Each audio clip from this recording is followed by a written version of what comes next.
राम भक्ति भोला की। कंचनपुर गांव में भोला अपने माँ और पिताजी के साथ रहा करता था। भोला मन का बहुत ही भोला था, लेकिन उसमें आलस कूट कूट कर भरी थी। वह पूरा दिन खाना खाता और आराम करता, यही उसकी दिनचर्या थी। यह सब देख भोला की माँ चिंतित रहती थी। तेरे पिताजी दिन भर खेत पे काम करते हैं, तू उनकी सहायता क्यों नहीं करता? भोला, अब तू बड़ा हो गया है, कब तक तू काम से भागेगा? इतना आलस अच्छा नहीं है बेटा। रोज रोज दिन माँ पिताजी के इन बातों से मैं परेशान हो गया हूँ। भोला को गुस्सा आ जाता है और वह घर छोड़ जंगल की ओर चल पड़ता है। जंगल में चलते चलते भोला को एक आश्रम दिखता है। उसने देखा आश्रम में एक गुरुजी हैं और उनके साथ उनके दो शिष्य भी हैं। हाँ, ये जगह रहने के लिए बिल्कुल सही है। वह आश्रम के अंदर जाकर ऋषि से पूछता है, प्रणाम गुरुजी, मैं दूर गांव से आया हूँ। क्या मैं आपके आश्रम में आपके साथ रह सकता हूँ? हाँ हाँ, क्यों नहीं। पर गुरुजी, मैं कोई काम नहीं करूँगा, मुझे काम करना अच्छा नहीं लगता। कोई बात नहीं, तुम्हें यहाँ कोई काम नहीं करना है, बस भगवान की पूजा पाठ करनी है। हाँ हाँ गुरुजी, ये तो मैं कर ही लूँगा। भोला मन ही मन सोचकर खुश होने लगा। यहाँ कोई काम धाम तो करना ही नहीं है, बस अच्छे से खाना खा के मुझे पूजा पाठ करनी है, वो तो मैं कर ही लूँगा। छोटू आश्रम में रहने लगा। सुबह उठकर पूजा पाठ करता और पेट भर खाना खाकर पूरा दिन आराम करता। माँ और पिताजी तो मेरे लिए चिंतित हो रहे होंगे, पर उन्हें क्या पता मैं यहाँ आश्रम में आराम से रह रहा हूँ। अच्छे से स्वादिष्ट खाना खाता हूँ और पूरा दिन आराम करता हूँ। पर मुझे माँ पिताजी की तो बहुत याद आ रही है। यह सोचते सोचते भोला सो जाता है। दूसरे दिन भोला को पूजा करते देख गुरुजी कहते हैं, भोला, तुम पूजा पाठ तो बड़े मन से करते हो। हाँ हाँ गुरुजी, मुझे पूजा करने में और खाना खाने में कोई आलस नहीं आता। भोला की बात सुन गुरुजी हंसने लगते हैं।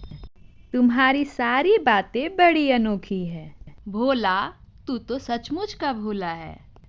एक दिन भोला गुरुजी के पास आकर कहता है, गुरुजी, आज तो रसोई घर में खाना ही नहीं बना है।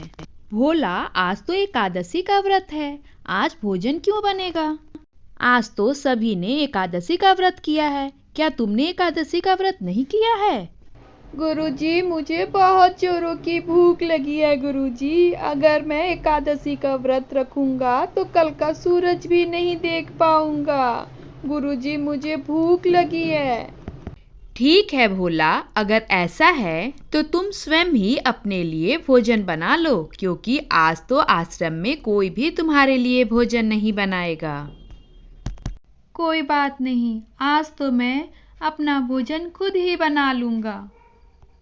अच्छा ठीक है भोला, तो ऐसा करो, रसोई घर से अपने भोजन के लिए सारी सामग्री लेकर नदी के उस पार जाकर अपना भोजन तैयार कर लो। और हाँ भोला, भोजन करने के पहले राम जी को भोग लगाना नहीं भूलना। ठीक है गुरुजी, जैसी आपकी आज्ञा। भोला भोजन की सारी सामग्री लेकर नदी के उस पार भोजन बनाने जाता है। किसी भी तरह वह अपना भोजन तैयार कर लेता है। जैसे ही वह भोजन करने जाता है, उसे याद आता है, गुरुजी ने तो राम जी को भोग लगाने को कहा है। पहले राम जी को भोग लगाता हूँ। आजा राम आइए, प्रभु राम आइए, मेरे भोजन का भोग लगाइए। अरे यह क्या, मैं तो इतनी बार भगवान को बुला रहा हूँ, वह तो आ ही नहीं रहे हैं, मैं उनको भोग कैसे लगाऊं? वह इतना भोला था कि उसे यह भी नहीं पता था कि भगवान स्वयं भोजन ग्रहण करने नहीं आते, लेकिन वह अपनी बात पर डटा रहा। आओ मेरे प्रभु जी, श्री राम आइए, मेरे भोजन का भोग लगाइए। मैं समझ गया भगवान, आप भोजन करने क्यों नहीं आ रहे हो। मेरे रूखा सूखा भोजन देखकर आप डर गए क्या भगवान। पर पता है भगवान, आज आपको इसी से काम चलाना पड़ेगा, क्योंकि आज तो आश्रम में भी भोजन नहीं बना है, क्योंकि वहाँ तो आज सबका एकादशी का व्रत है। आज तो आपको रूखे सूखे भोजन में ही काम चलाना पड़ेगा, नहीं तो आज आपको भूखा ही रहना पड़ेगा। भगवान भी भावनाओं के भूखे हैं और वह सीता मैया के साथ उसके सामने प्रकट हो गए। अरे यह क्या, गुरुजी ने तो सिर्फ राम जी को ही भोग लगाने को कहा था। यहाँ तो राम जी के साथ सीता मैया भी आई हैं। मैंने तो 2 ही लोगों का भोजन बनाया है, अब क्या करूं? लगता है आज मेरे राम जी मेरी थोड़ी बहुत एकादशी करवा ही देंगे। ऐसा सोच भोला ने भगवान राम को सीता मैया के साथ भोजन कराया। प्रभु, आपके इस भक्त ने तो बहुत ही स्वादिष्ट भोजन बनाया था। इसी कारण मैंने आपको यहाँ आने के लिए आग्रह किया था। भोला राम जी को देखते ही जा रहा था। प्रभु राम ने कहा, क्या बात है भोला, क्या देख रहे हो? प्रभु, आप हो बहुत प्यारे। भोला, तुमने बहुत ही स्वादिष्ट भोजन बनाया था। आप लोगों को मेरे हाथ का भोजन पसंद आया, यह जानकर बड़ी खुशी हुई। लेकिन प्रभु, मैंने तो भोजन पे सिर्फ आपको ही बुलाया था और आपने तो सीता मैया को भी साथ ले आए। देखो प्रभु, आज तो आपने मेरी थोड़ी बहुत एकादशी तो करवा ही दी। लेकिन राम जी, आप हो बहुत प्यारे। देखो प्रभु, अगली एकादशी पर आप कितने जने आओगे ये मुझे पहले ही बता देना। और प्रभु, थोड़ा जल्दी आ जाना, क्योंकि मुझे बहुत ज्यादा भूख लगती है। भोला की बातों को सुनकर भगवान राम मुस्कुराए और वहां से अंतर्ध्यान हो गए। अब भोला को लगा कि शायद भगवान को ऐसे ही भोग लगाते हैं, इसी कारण उसने यह सारी बातें किसी को भी आश्रम में नहीं बताया। और जब अगली एकादशी आई तो उसने गुरुजी से कहा, गुरुजी, आज थोड़ा ज्यादा अनाज चाहिए, क्योंकि भोग लगाने तो 2 लोग आते हैं। पता है गुरुजी, पिछली बार तो मैं भूखा ही रह गया था। इस पर गुरुजी ने हंसते हुए कहा, लगता है भूख के कारण तेरे दिमाग पर असर हो रहा है भोला। जा, जितना अनाज चाहिए वहां से ले जा। भोला ने फिर से भोजन बनाया और प्रभु राम को बुलाया। इस बार प्रभु राम सीता मैया और लक्ष्मण जी के साथ प्रकट हो गए। भोला ने जैसे ही श्री राम, सीता मैया और लक्ष्मण जी को देखा, उसका सर चकरा गया। राम जी तो आज भी मेरी थोड़ी बहुत एकादशी करवा ही देंगे। भोला ने श्री राम, माता सीता और लक्ष्मण जी को भोजन कराया। भोजन कर लक्ष्मण जी ने कहा, भैया, आपके इस भक्त ने तो बहुत ही स्वादिष्ट भोजन बनाया था। तभी राम जी कहते हैं, भोला, तुम भोजन बहुत ही स्वादिष्ट बनाते हो। तो भोला कहता है, वो तो सब ठीक है भगवान, पर आप इतना कर देना भगवान, अगली एकादशी पे आप कितने जने आओगे मुझे पहले ही बता देना, ताकि मैं भी भूखा ना रहूं। राम जी, आप हो बहुत प्यारे। राम जी उसकी बात सुन मुस्कुराकर वहां से अंतर्ध्यान हो गए। अब अगली एकादशी आई तो भोला ने गुरुजी से कहा, गुरुजी, मुझे और ज्यादा अनाज चाहिए। ये आपके भगवान राम तो अकेले तो आते नहीं हैं और पहले से भी नहीं बताते हैं कि कितने लोगों को साथ में लाएंगे। भोला की बात सुन गुरुजी सोचने लग गए, यह भोला हर बार ज्यादा अनाज लेकर जाता है, कहीं यह अनाज बेच तो नहीं रहा है, देखना पड़ेगा।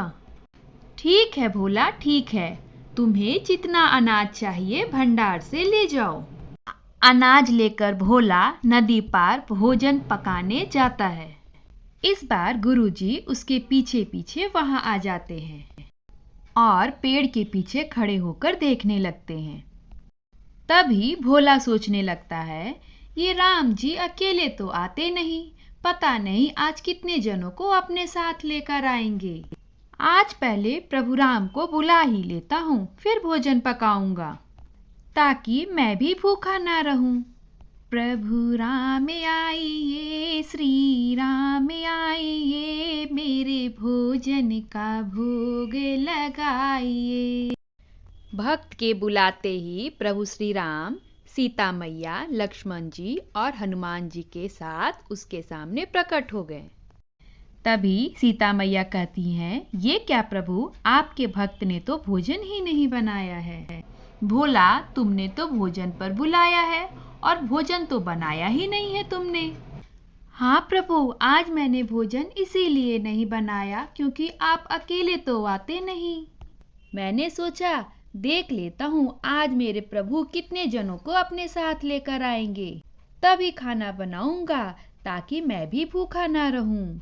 राम जी, आप हो बहुत प्यारे, लेकिन अगर आप आ ही गए हो तो आज मेरे भोजन बनाने में थोड़ी सहायता ही कर दीजिए। अब अगर हमारे भक्त ने इच्छा प्रकट की है तो मुझे तो सहायता करनी ही पड़ेगी। लक्ष्मण, तुम जाकर थोड़ी लकड़ियाँ काट लाओ। देवी सीता, आप सब्जियाँ काट ले, मैं चूल्हे की तैयारी कर लेता हूँ। ऐसा कहकर सभी भोजन बनाने में लग गए और भोला एक तरफ बैठकर देखता रहा। तभी गुरुजी उसके पास आए और बोले, क्या बात है भोला, तुम ऐसे चुपचाप क्यों बैठे हो? तुम भोजन बनाते क्यों नहीं? देखा गुरुजी, मैंने आपको कहा था ना कि ज्यादा अनाज दीजिएगा। आज भी प्रभु राम 3 जनों को साथ लेकर आए हैं। अब ये प्रभु राम भोजन बनाकर तैयार कर रहे हैं। भोला, यहाँ तो तुम्हारे अलावा और कोई भी नहीं है। प्रभु राम, आप गुरुजी को क्यों नहीं दिख रहे हैं? भोला, तुम्हारे गुरुजी मुझे नहीं देख सकते। लेकिन प्रभु जी, मेरे गुरुजी तो बहुत ही बड़े विद्वान और ज्ञानी हैं। मेरे गुरुजी तो खूब भगवान की पूजा अर्चना करते हैं।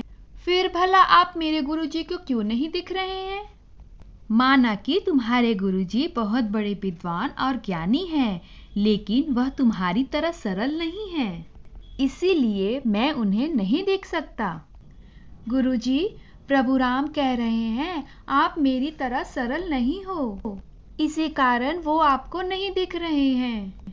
सही कह रहे हो भोला तुम, मैंने सारी विद्याएं पाली, पर तुम्हारी तरह मन की सरलता ना पाई। हे प्रभु राम, कृपया आप मुझे अपने दर्शन देकर मुझे कृतार्थ करें मेरे राम। हे प्रभु राम। प्रभु श्री राम उनके सामने प्रकट हो गए। मैं धन्य हो गया भगवान आप सबों के दर्शन से, और दर्शन देकर वहां से अंतर्ध्यान हो गए। भोला गुरुजी से कहता है, गुरुजी, मुझे अपने माँ पिताजी की बहुत याद आ रही है, मैं अपने माँ पिताजी के पास जा रहा हूँ। प्रणाम गुरुजी। Please like, share and subscribe. मिलते हैं नेक्स्ट स्टोरी में।